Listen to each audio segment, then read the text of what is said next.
Nuclear ghosting revenge on cheating fiance. Not sure if this is pro-revenge, nuclear revenge, or nuclear ghosting, but here goes. The players are myself, fiance's mom. Time frame 2013 to 2016. It has obviously been several years since the incident, and I literally have never told anyone in my new life about this. Tonight I have some good wine to drink and figure I'll let my fingers do the talking. I thought I had met the perfect woman. We met in the last year of college. We met at a party and hit it off instantly. She was a beautiful blonde with sun-kissed skin, and she could have been a model. Think Kate Upton type figure. She was kind, compassionate, sympathetic, good listener, and had an active life with many friends. She liked my friends, and it was awesome over the 3 years we knew each other and how our friend groups merged. Several of our friends began dating each other. It was some of the best times of my life. I was on for a post-grad in finance and she had a degree in contractual law. This is just to say we ended up being successful in our own rights, but in no slouch in the looks department either. 5'11", 190 pounds, and like the gym. I wasn't a super athlete, but let's just say I was built. But I was very shy and didn't have a lot of prior relationships prior to meeting her. The first evening we met, we were smitten. First night we talked all night. Then it went to texting, phone calls daily, then dates weekly, then after a year when I started working my new job she moved in. I loved her family and her family loved me. Mostly her mother, as her father was standoffish, as he was to everyone. It was a whirlwind romance. After 2.5 blissful years of overseas vacations, hiking trips and luxury vacations, I proposed to her. She said yes. I was over the moon. She was doing all the planning for the wedding. We were talking about our futures together, buying a house, children and family trips that we were going to take together and all such things like that. Then it happened. One evening after we both get home to our apartment, she's a little distant. I think I noticed it right away, as we were always very affectionate towards each other. This would only happen about once a week for the first month after proposal, then it was more frequent. I would have been none the wiser except that I used to listen to a lot of Reddit on YouTube. So, I waited and observed. These bouts of ignoring me would only last a couple of hours, then she would be right back to normal. But after 6 months wedding in a year, she was like this almost every night. Time was still great. Relationship with her parents still great, but over Thanksgiving at her parents' home in Louisville, Kentucky, we lived just north of DC, she was standoffish towards me in front of her mother. Now her mother was a very observant woman. She pulled her daughter aside to talk to her and I could hear them arguing. After some heated but muffled words, they returned to the rest of the family and carried on like nothing was going on. I figured I could ask her about it later and did. She was not willing to talk about it and asked me to wait till we were home to discuss it. I agreed, as I loved her deeply and thought we could work through anything. Her mother was an older version of her. Same stunning looks, just a few grays in her long thick blonde hair. This is important later. Back home I asked her about it, and she was unwilling to discuss it. When pressed on it for a week, she finally confessed that a guy at her work was trying to get to know her better. She wanted to be forthcoming, so she showed me her phone, and as I looked through it I noticed that all the texts that would have happened during the time she was withdrawing from me were removed. There was nothing untoward in the texts. But I did go into her phone settings and turned on her locator on her phone, as we shared the same phone plan. And I honestly thought it would make me see that she was not doing anything wrong. Was I wrong? That second weekend after Thanksgiving she had a company Christmas party. I had planned on going but came down with food poisoning and had to back out. She had a girlfriend pick her from our apartment as they planned on drinking a lot. Had a DD for the evening. We had planned on going out all night, so I told her to have a blast and I would see her in the morning. So, as in puking my guts out and barely able to get off the toilet for more than 30 minutes, I grabbed my phone and watched her location. First it was a restaurant, then the venue of the company party, then a bar. None of this alarmed me until I saw her phone stop in a downtown hotel. At this point I was miserable in more ways than 3. Projectile vomiting out my BTT, mouth and now soul. I finally fell asleep due to sheer exhaustion at 2 a.m. At 7 a.m. I awoke and saw she was still at the hotel. At noon she finally comes home, and I am on the mend. She loves me up and I asked her about the previous night without mentioning anything about knowing her locations. She talks about the restaurant, party, the bar, but then says she went to her girlfriend's house to crash for the evening. First lie. For the next 3 months she has to start working later and later 3 to 4 days a week. As I start asking her about it, she becomes more and more defensive. I talked to her mom one evening when Fiance didn't come home until late. I asked her mom about the Thanksgiving conversation and she admitted to me that she thought her daughter might be stepping out of our relationship because of how she read her body language. She also said that her daughter was being more and more distant with her in their weekly texting conversations. With all this speculation that was going on in my mind, I kept it to myself.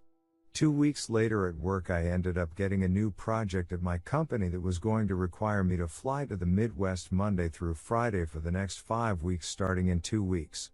It came with an increase in salary, and as I broke the news to my fiancée, she was delighted for me. I didn't think though that she was excited for the same reasons I was. So, I went online and ordered 4 motion-activated spy cameras for my apartment.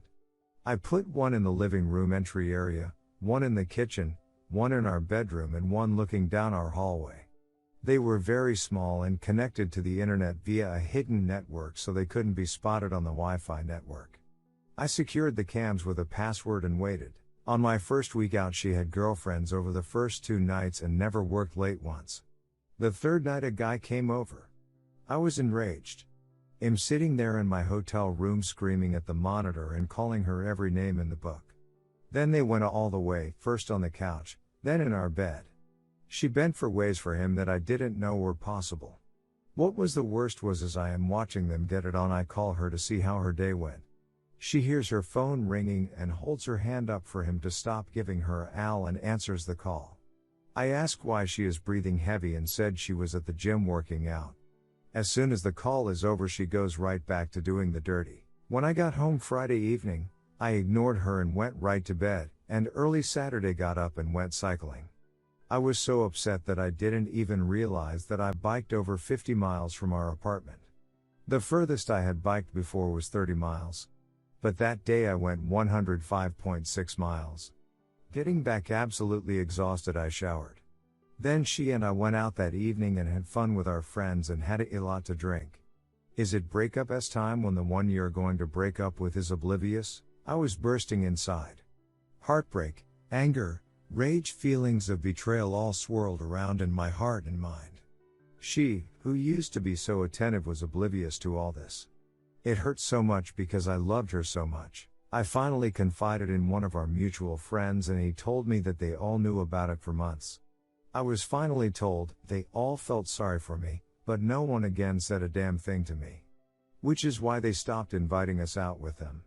I hadn't noticed it before, but I could look back and see that about 3 months prior they gradually invited me less and less. So, I figured I would try and win her back. The next weekend I planned the entire weekend as a complete weekend of spoiling her in every way. Wined and dined, pampering, massages, rubs, and talking to her about future plans and about how much I loved her. I knew I was starting to break through when after her 4th glass of wine she started to cry, and I could tell the guilt was coming up to the surface. I asked her what was wrong, but she would choke up every time she tried to speak. I then told her that if she did something in her past or was having some kind of conflict in her mind that she needed to speak to me about, that I was more than willing to talk with her about it, and if forgiveness was needed then I was more than willing to forgive and move on. The only words that came out of her mouth in her was how much she loved me. It actually hurt to hear that from her, as I now had 4 separate videos of her and the other guy in our apartment getting it on. Over the next 8 weeks of traveling to the Midwest, the trips lasted for what would be 10 weeks. I recorded over 41 hours of her having time with what I found out was her coworker. She never worked late once while I was gone. I tried every weekend to be extra attentive, and each week she got more and more distant. After watching this for 8 weeks I was done, so I devised a 12-step getaway plan. 1. Gather evidence. 2. Get her out of the way. In order to execute my plan, I scheduled a 2-week exclusive getaway trip for us at an all-inclusive resort Barbados. She was ecstatic. Then a week before the trip I claimed I had to back out and told her to take a friend.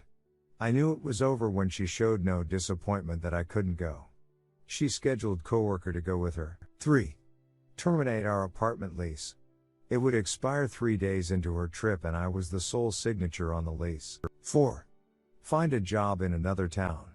The company I had been assisting in the Midwest had offered me a job with a slight increase in salary. 5.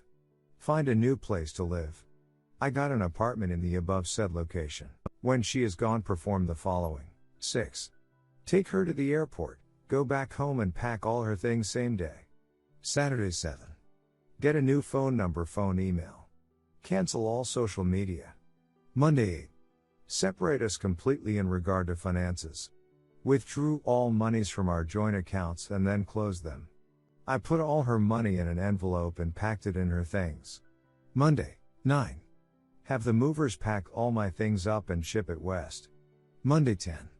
Take all her things to her mother's house 600 miles away. All my fiance's belongings fit into the back and bed of my F-250 crew cab. Tuesday through Saturday. 11. Give her mother the evidence. 12. Start my new life. I didn't want to do anything that was illegal, so I made sure that nothing of hers was missing. It was so hard to pack all her stuff nice and neatly away. I never cried so hard in my life. I have read so many times on Reddit about SOs saying they will never do it again when caught, but they don't stop. My hope was that she would genuinely confess so we could forgive and move on. She never did. Twice she came really close, but her secret was too hard for her to reveal. Tuesday morning, I left our apartment north of DC for the last time. It took 10 hours to get to her mom's house. What happened when I got there I was not prepared for. I arrived at her mom's house around 8 in the evening. I figured she would be surprised to see me since I was coming down unannounced. Since they lived in a gated community, I had to buzz her house from the front gate, so she was waiting for me outside when I drove up. I could tell that she had been crying when I walked up to see her. I asked her what was wrong and she hugged me, bawling that she thought her husband was cheating on her with a much younger, skinnier, and prettier woman. Dumbfounded, I just held her for what was probably 10 minutes. She soaked my right shoulder with her tears and snot. When she finally composed herself, I asked if we could go in a talk. We went in and I asked where her husband was and she indicated that he said he was going fishing with his buddies at a remote cabin an hour away. Then she said, he hates fishing. She gave me all the indications that she had picked up on and apparently it had been going on for about a year. So, doing a little bit of research, we found a credit card hold charge for a 5-star hotel that was only 20 minutes away. On call later confirmed her husband was in fact there for a 4-night stay cheating with his M-stress. 2 Ps in APD? I said. What? She responded. 2 Ps in APD? I said again. Your husband is cheating on you and your daughter is cheating on me. That's why I came here to drop her stuff off and move to Forex. I showed her the evidence in a binder on screen captures I had made. After looking at the first 3 or 4 pages, she looked at me dumbfounded. We both hugged and cried for a good 30 minutes.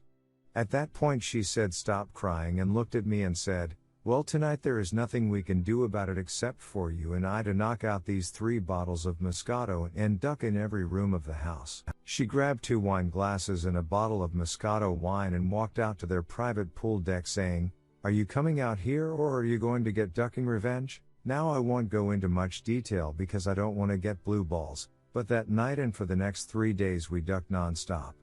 I put myself in every hole her beautiful body could offer. I must have seen met in or on her 25 plus times in that period. After those days were over, we passionately said goodbye and I drove to my new destination. She kept me informed as to everything that happened when now ex-fiance got back. The day fiance got back was epic. I canceled my phone the morning of the day she got back. So when the plane landed and she called for a ride, it indicated the phone was disconnected. She apparently had her lover take her home. He dropped her off and left. When she came to the door, a strange couple new tenants answered the door and she freaked out. I can't tell you how many times she tried to call me because again the number was no longer valid. She went to her girlfriend's to stay for a time as coworker was already married. When she called her mom in a panic, her mom told her that I had come down and dropped off all her things and mentioned that all her monies were down there as well. 600 miles away. Her mom didn't tell her that she had FK'd me more in 3 days than Fiance and I had in the last 6 months. But she did tell her that she knew that she was cheating on me, and I said I had found a new job, place to stay and a new career far away from her and all the friends we had. And that her mother was separating from her father due to infidelity. Apparently she cried for days and took a week off of work. But alas, she found comfort in the arms of her married lover. Her mom never let her know where I was at. I had completely cut off that part of my life. The only link I had to that old life was Fiance's mom. And she has kept our secret to this day. Fiance was ghosted the most at TLDR, Fiance cheated. Ghosted her life to start my own. Got with her mom.